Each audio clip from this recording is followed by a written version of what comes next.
Se encuentra en Génesis 28, versículos 20 al 22, y dice así. Quienes estén en línea lo pueden seguir a través de sus dispositivos, o si tienen su Biblia a la mano, adelante. E hizo Jacob voto diciendo: si fuere Dios conmigo, y me guardare en este viaje en el que voy, y me diere para comer, y me diere vestido para vestir, muchas gracias, Eber, y si volviere en paz a casa de mi padre, Jehová será mi Dios.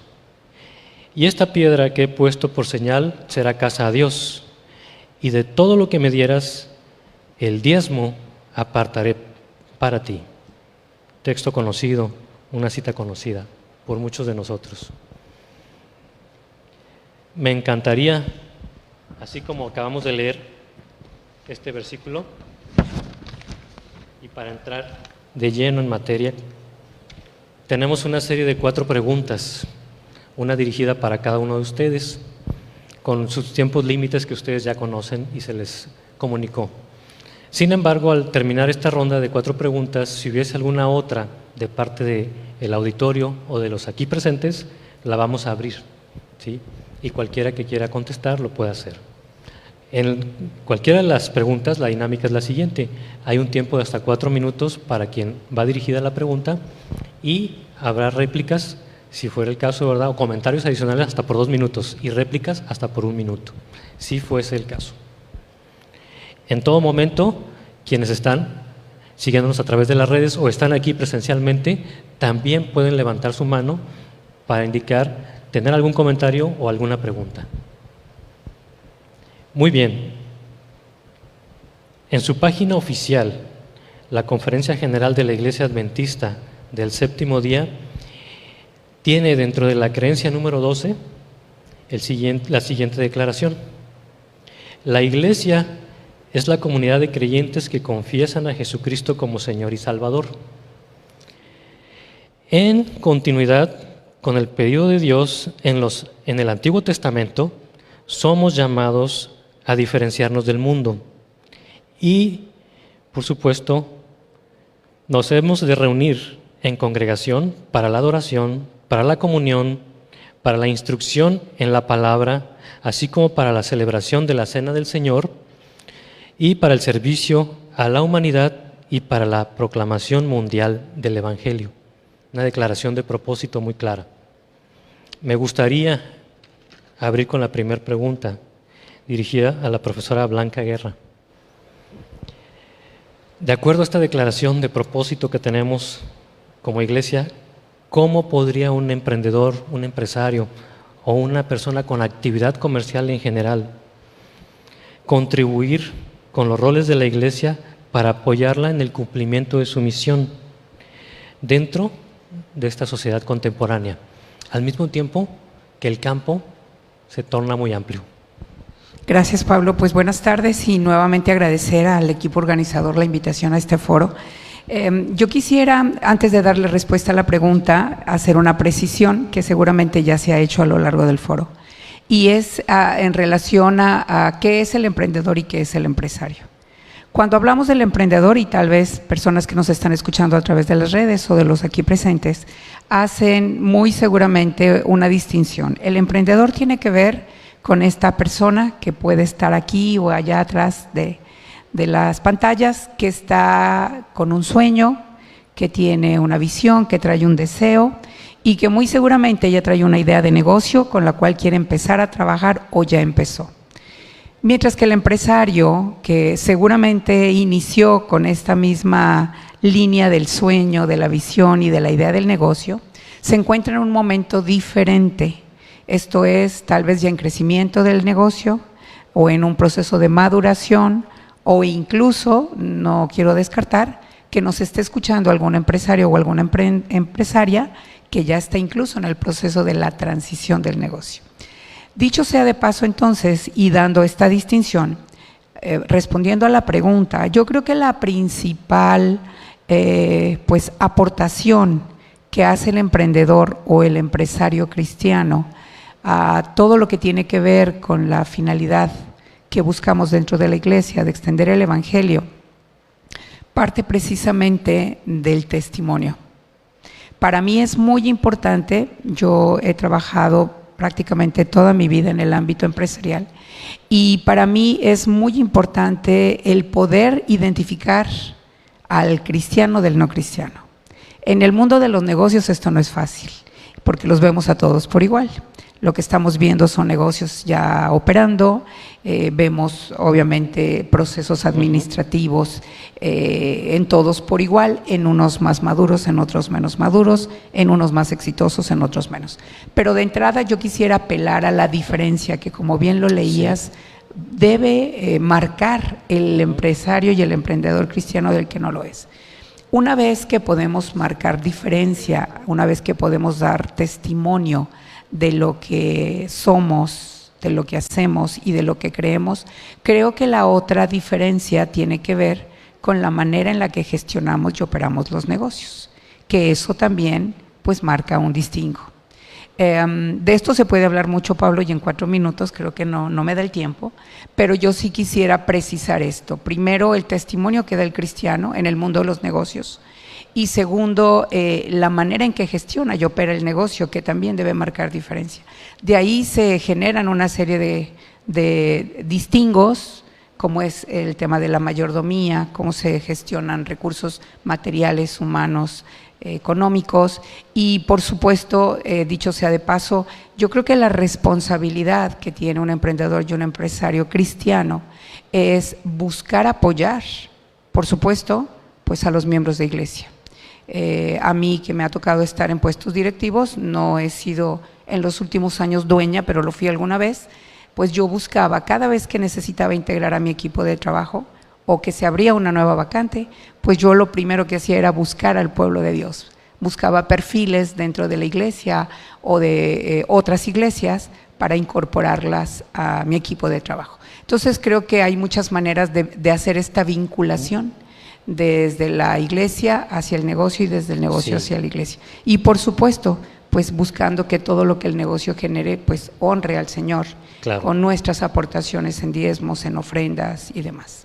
Creo que estaríamos de acuerdo en que el testimonio juega una parte importantísima dentro de este rol. ¿Qué testimonio o qué actividades prácticas, va para el resto del panel, consideran ustedes podríamos contemplar dentro de este ámbito?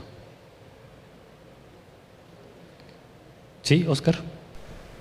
Honestidad en los procesos, ¿verdad? O sea, lo que vemos mucho en estas esferas es algo que mencionaba Carlos hace un momento, personas que dan una cara con una narrativa, pero que en los procesos operativos llevan una dirección diferente. Claro.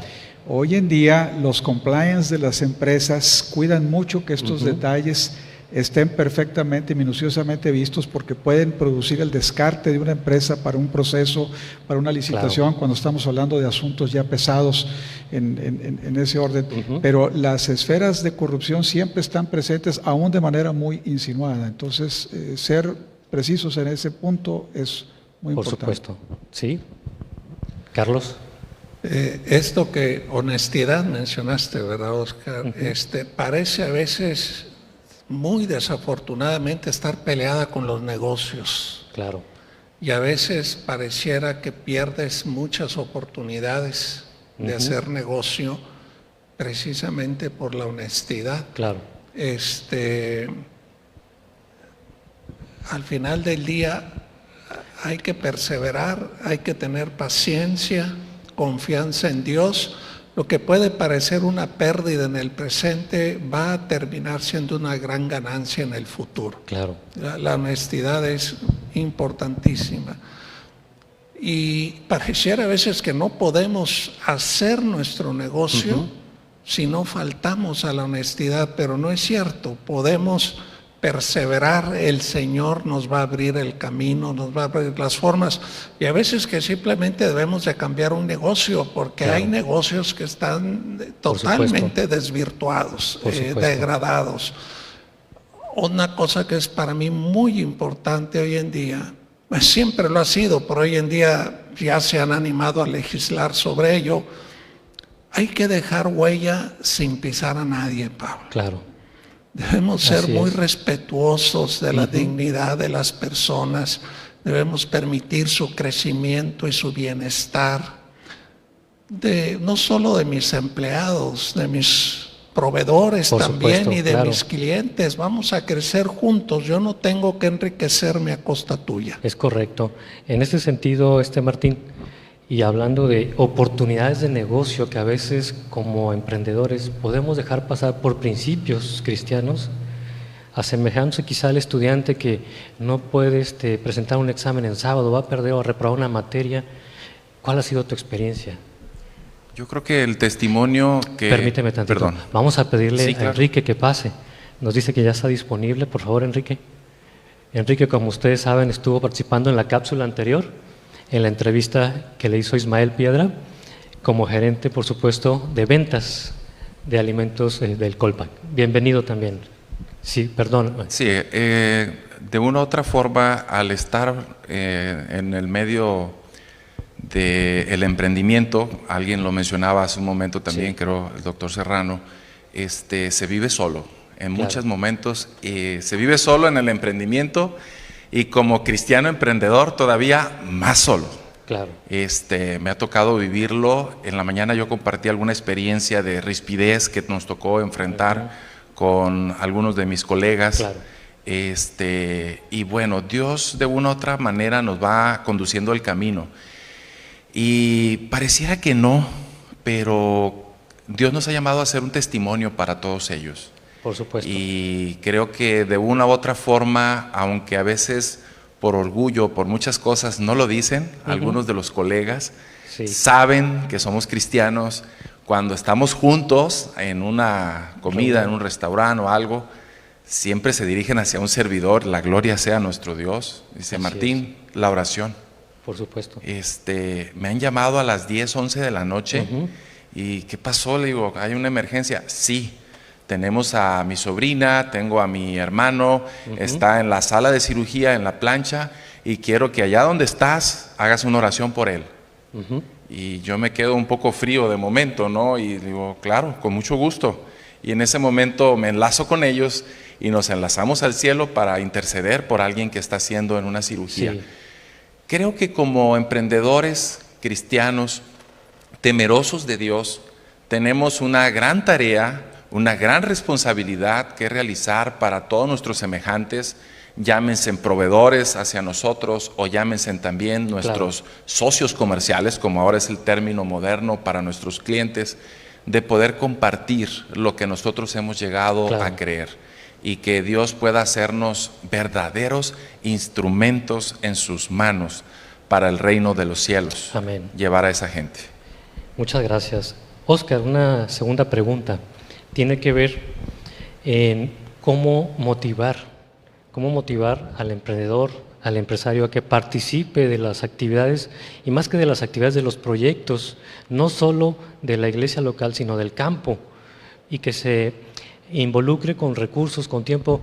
De alguna manera, ¿qué recomendarías tú, que es parte, creo, de lo que nos faltaría como iglesia? Involucrar a la comunidad empresarial en nuestras actividades, incluso aquellas que pudieran no ser de nuestra denominación.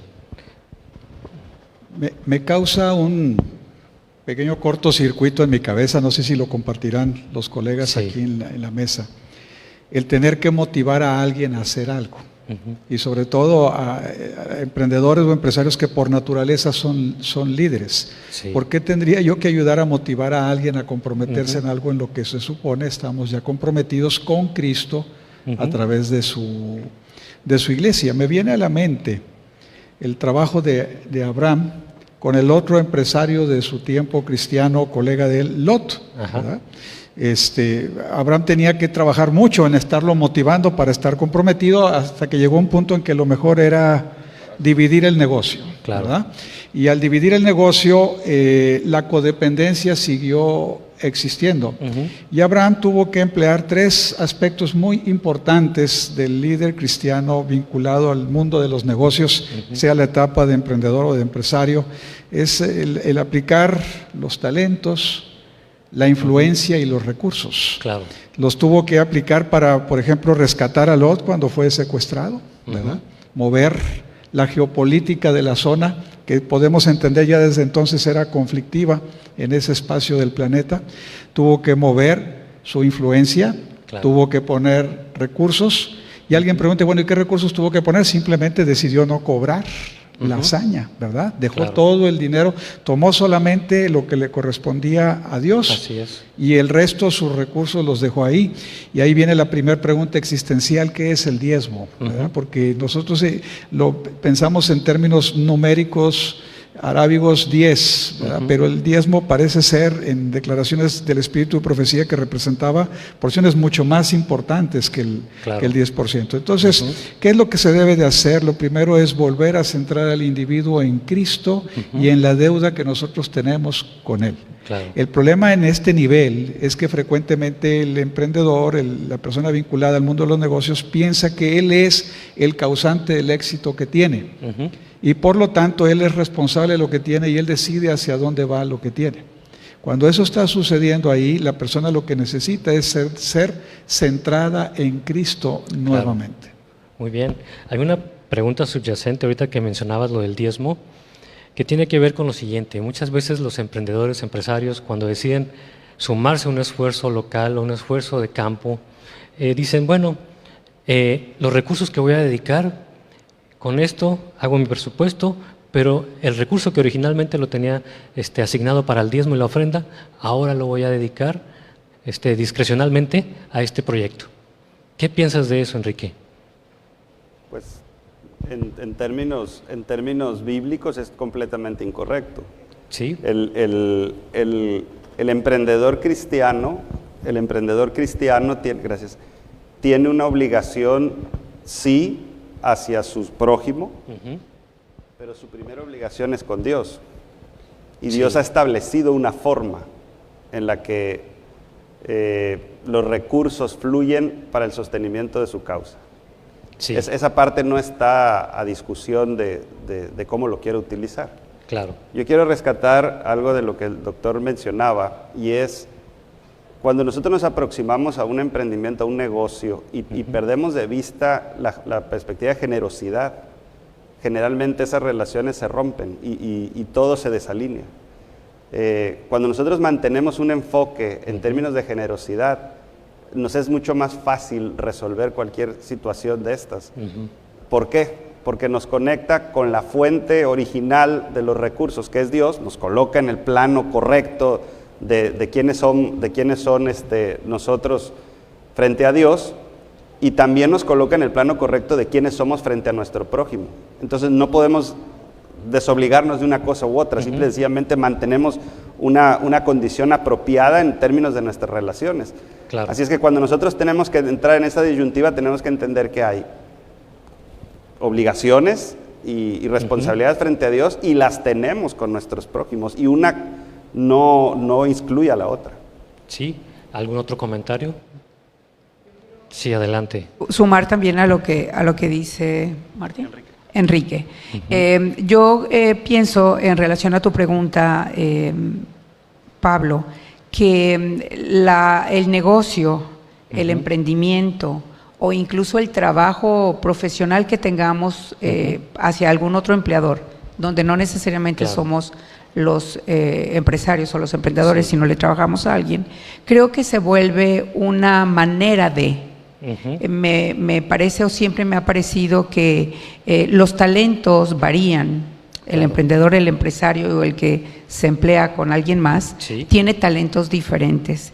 Y esos talentos pues han sido dados por Dios para cumplir la misión. Si mi llamado está a emprender o mi llamado está ya a tener un negocio que se ha logrado sostener en el tiempo, que ha logrado madurar y que incluso está siendo ya pensado para dejarlo a mis siguientes generaciones. Creo que esas son solamente maneras de llegar a cumplir la misión. Y en ese sentido, entonces, todo lo que conlleva el negocio debe apuntar al cumplimiento de la misión. En este tema, entonces, creo que no debiera haber conflicto, porque lo preguntas, creo que lo hay, en donde pues mi diezmo tiene que ver concretamente con ese porcentaje asignado en función del ingreso. Y todo lo que venga después, pues son como ofrendas adicionales, apoyos adicionales a causas específicas, donde no tendría por qué estar mezclando mi aportación del diezmo hacia otras cosas. Entonces, yo creo que en este sentido sí es importante precisar el qué y el para qué de un emprendimiento o de un negocio. Claro. Óscar. Sí. Mira, es importante ver la mezquindad de esa posición. El término es un poquito agresivo, pero así es. Hay que usarlo. Abraham no fue menos rico después de la experiencia, sino fue abrumadoramente más rico. Quien está pensando con mezquindad en ese punto, como fue el caso de Lot, ¿qué es lo que vemos en Lot? Cada vez la empresa va menos, hasta que lleva a niveles vergonzosos, ¿verdad? En el caso de Abraham, cada vez la empresa va más. Entre más generoso es Abraham, más bendecido es Abraham. Ese es el punto que hay que evitar y evitar el camino de la mezquindad. Claro. Creo que en ese sentido el testimonio de una buena empresa administrada de acuerdo a los principios de Dios, de alguna manera contagiará a aquellos que están dudando entre cómo manejar este tema, ¿no? Sin llegar a juzgarlos, ¿no? Hay un texto que quiero compartir, gracias doctor, de Consejos sobre Mayordomía Cristiana, página 124. Dice, todos, encumbrados y humildes, ricos y pobres, han sido dotados con talentos por su maestro. Algunos con más, otros con menos, de acuerdo con sus diversas aptitudes. La bendición de Dios descansará sobre los obreros fervientes, amantes y diligentes. Su inversión será exitosa y conseguirán, viene el premio, ¿verdad? Almas para el reino de Dios y para ellos mismos un tesoro inmortal. Todos poseen facultades morales y han recibido del cielo los beneficios. La cantidad de talentos es proporcional a las habilidades poseídas por cada uno. Yo creo que es parte de lo que el Señor tiene en sus planes para nosotros sobre esta tierra, el poder alcanzar a más almas, el poder compartir ese mensaje especial a través de nuestras vidas, a través de nuestros recursos, que era la pregunta original, que podamos participar en nuestra fidelidad también en nuestra iglesia. Sí, decíamos ayer, te acordarás antes de que empezaras con tu participación, por ahí las palabras convencen. Claro. Lo escuchaba yo de un comunicador hace años, pero los ejemplos arrastran. El testimonio de una empresa bien administrada finalmente creo que dará la pauta para que otras personas, empresarias o no, se vayan sumando, ¿no?, a este plan de benevolencia sistemática y tengan recursos adicionales para la obra y el servicio. Amén. Muy bien. La siguiente pregunta tiene que ver con aquellas empresas o emprendedores o personas que están participando ya no solo en un plan de benevolencia sistemática, sino que quieren, Carlos, en un momento dado, tienen la voluntad de aportar algo más para la obra del servicio o proyectos especiales, pero a veces pasa como con los nuevos feligreses, no saben cómo sumarse si no los invitamos, ¿no? O no saben cómo involucrarse en las actividades hasta que reciben una invitación. ¿Cómo podría la iglesia, tú que eres experto en planes, ¿verdad?, de integración, involucrar a estos emprendedores dentro de estas actividades y proyectos estratégicos de la iglesia, de manera formal, y no porque hoy vamos por una campaña y nada más por la campaña, sino que sea permanente la aportación de estas empresas a los proyectos de iglesia?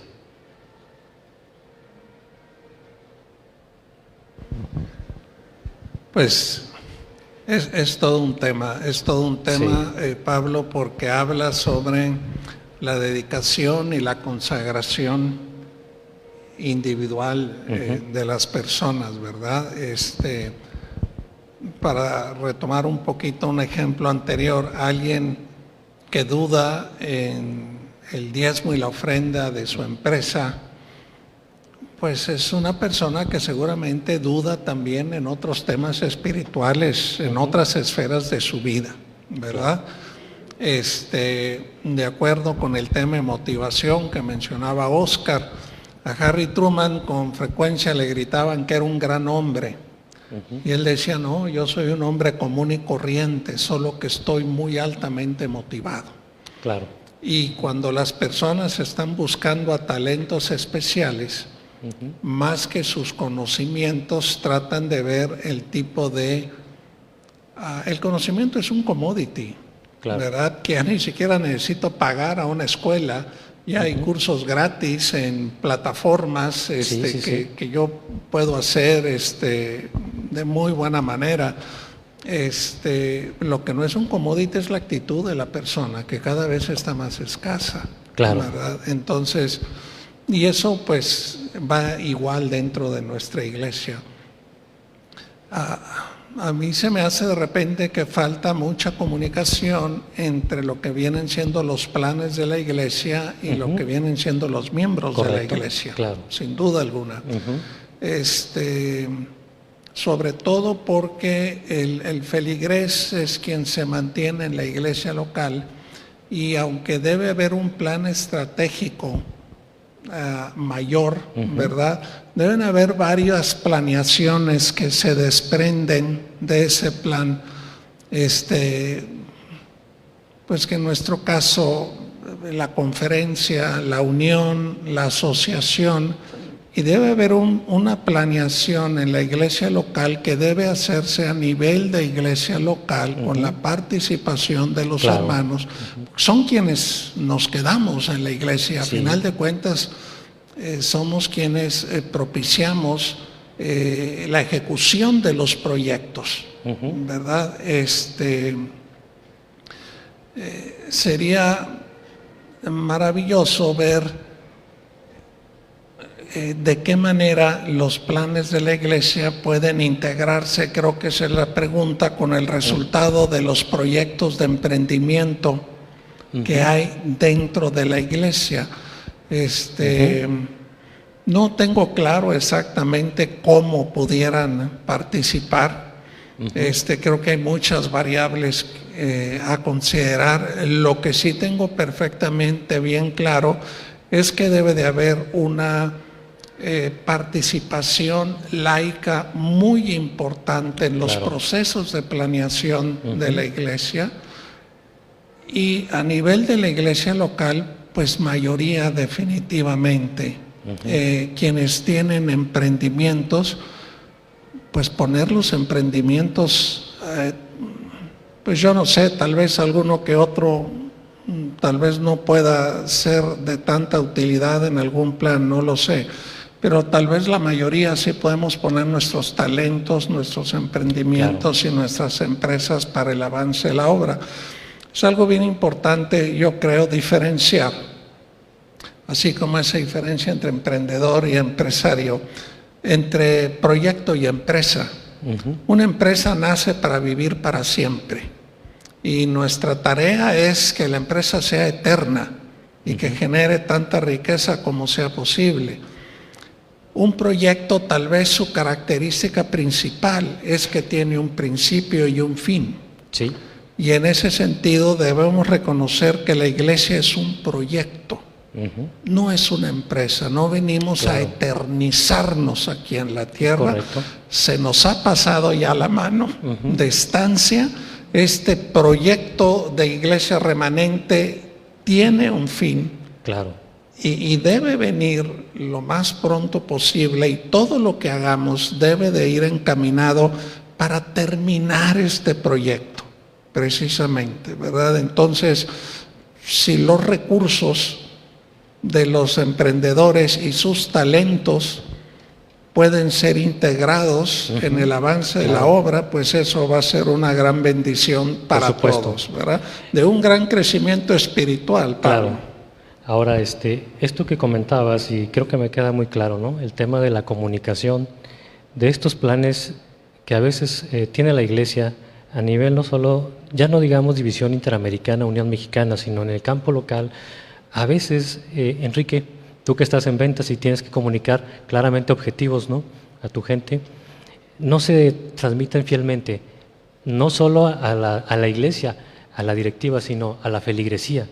¿Cómo se involucra a alguien entonces si no conoce cuáles son esos planes? Pues no se Si a involucra. veces, y va por este lado, si a veces nuestras mismas directivas no conocen cuál es el objetivo, en todo caso, misionero, si lo quieres ver así, ¿no?, que es lo preponderante en una iglesia, del campo, ¿no?, para ellos. Es que no todo puede ser pura voluntad, pues. Ujú. ¿Sí? Sin embargo, es importante mantener la perspectiva de la responsabilidad individual que tengo como miembro. Ujú. Sí creo que a veces se ha omitido la parte corporativa pues de comunicar y de integrar y Sí. de incluso a veces hasta entrenar, porque a veces no nada más basta con decir, a veces hay que decir cómo. Capacitar. Sí, capacitar. Ujú. Pero también creo que a veces se omite la parte de lo que me toca a mí. Ujú. Porque si yo solamente soy un consumidor de las cosas que me dicen aquí, pues difícilmente me puedo querer involucrar en alguna otra cosa. Sí, creo que se podrían hacer esfuerzos mayores para que la feligresía se involucre sabiendo cómo hacer las cosas, ¿no? Mi trabajo está en un área comercial y mucho del trabajo comercial tiene que ver con mover voluntades. Porque Sí. yo no me puedo parar frente a un equipo de ventas y decirles, muchachos, vamos a lograr el presupuesto, que es X cantidad, y pues órale, vamos a echarle ganas, ¿no? Eso no alcanza, o sea, eso no es nada más por puro deseo. Tengo que decirles cómo, tengo que decirles cuáles son sus herramientas, tenemos que establecer instrumentos de medición, hay que motivar al equipo, hay que ver cuáles son los problemas que se puedan enfrentar y hay que ir resolviendo las cosas del día a día que pueden enfrentar para que pudieran ser obstáculo. Pero todo eso también lleva a la parte de lo que ya se mencionó aquí, es un tema de voluntad también, porque me pueden decir todo, pero si finalmente yo no me quiero involucrar, pues no me voy a involucrar, o sea, simple y sencillamente voy a ser un consumidor de lo que pueda suceder en la sala del templo y ya, no puede pasar más nada. Sí. Martín, ¿ibas a comentar algo antes? Adelante. profesora. Gracias. Sí. Sí, yo quiero sumar algo. Me parece que tenemos como iglesia un reto, hablando de Claro. los líderes de iglesia. Ujú. Y muchas veces creo, y puedo estar equivocada, que hay un desconocimiento de la feligresía y de sus talentos y de sus recursos. Por supuesto. Tenemos gente que entra y sale, tenemos Así gente es. que permanece más tiempo, pero yo preguntaría a quienes nos están escuchando y tienen puestos de responsabilidad, ¿cuántos tienen una base de datos Claro. claramente identificada y actualizada que muestre qué es y qué Claro. hace cada miembro de iglesia? Correcto. A qué se dedica, en qué ámbito Así es. de trabajo está, etcétera. Claro, Creo que falta a veces ese tipo de información y de precisión. claro. Y luego lo que falta es esa posibilidad de vincular las necesidades de la iglesia con los recursos y talentos que se tienen en la feligresía. Yo no he visto en muchas ocasiones esa vinculación. Sí. Y yo puedo, como autoridad de iglesia, estar necesitando algo que ahí lo tengo, Es correcto. pero no lo tengo identificado. Entonces, como no lo he identificado, pues no voy a ir por él. Pero luego viene la otra parte que dice Enrique, o sea, está la feligresía que tiene sus recursos, pero que tampoco, hablando de la motivación, se siente llamado o atraído a apoyar lo que tampoco conoce. Claro. Entonces, me parece que aquí hay todo un reto Así es. de comunicación, de planteamiento de la claridad de la visión y de la visión que se tiene, para que entonces las partes pues puedan interactuar. Por supuesto. Yo diría que como líderes pues identifico y voy tras lo que necesito y voy y busco a la doctora Maggie y le digo, Maggie, sé que tú sabes hacer esto, yo voy a iniciar un proyecto de salud y te necesito.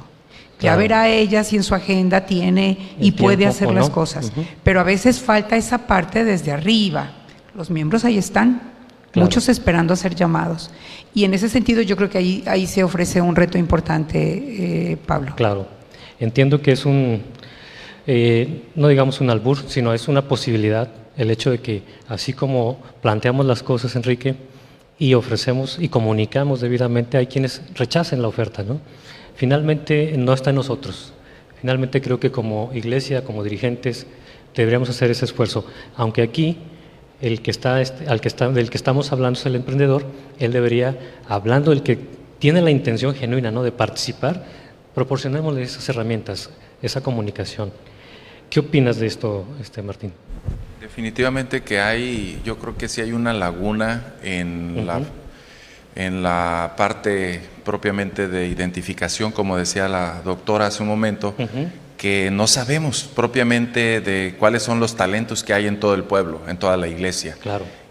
Hace un momento platicábamos con Alicia, después de la comida, relacionado al evento, le estaba haciendo algunas preguntas ahí directas, a ver esto, no, simplemente para saber y qué puedo yo ayudar para contribuir. Y estábamos llegando a algunas conclusiones, ¿no? Y le decía, creo que en la medida de lo posible, tenemos que identificar precisamente a todos esos profesionistas, emprendedores o empresarios que haya en nuestra comunidad para poder explotar esos talentos que ellos tienen y que el Señor ha dotado para que puedan traerlos a esta iglesia y poder ayudar a aquellos que apenas van a empezar o van a arrancar. Pero sí creo que hay una desconexión en esa parte entre la dirección propiamente de la iglesia y el pleno de la iglesia propiamente, ¿no? Hay una zona aquí en México, de paso, y lo comparto, se lo decía a Alicia y creo que se lo dije a Rolando también en la entrevista en la mañana. Hay una unión aquí en México que yo no sabía que tenían ese programa, lo conocí porque estuve allá. No sé si más allá en el sur exista esto, pero es año con año, dedican toda una semana a la fidelidad y dedican una semana al desarrollo tanto teórico como práctico del emprendimiento en los hermanos de toda esa unión que se desarrolla. Interesante. Y le digo, yo creo que eso es año con año. Y colocan inclusive, doctor Carrión, fondos que no son de diezmo, de donaciones, de donativos, para poder comprar equipos y arrancar negocios pequeños, ¿verdad? Claro. Pero que contribuyen a los hermanos. Y bueno, por supuesto, desarrollando la fidelidad en todos ellos también, para que participen en la misión que Dios nos ha dejado. Bien, interesante el modelo de incubadora. Muy bien. Abro aquí la participación para quienes nos acompañan esta tarde aquí en la iglesia. Si alguno de ustedes quisiera hacer una pregunta o tener un comentario, es el momento.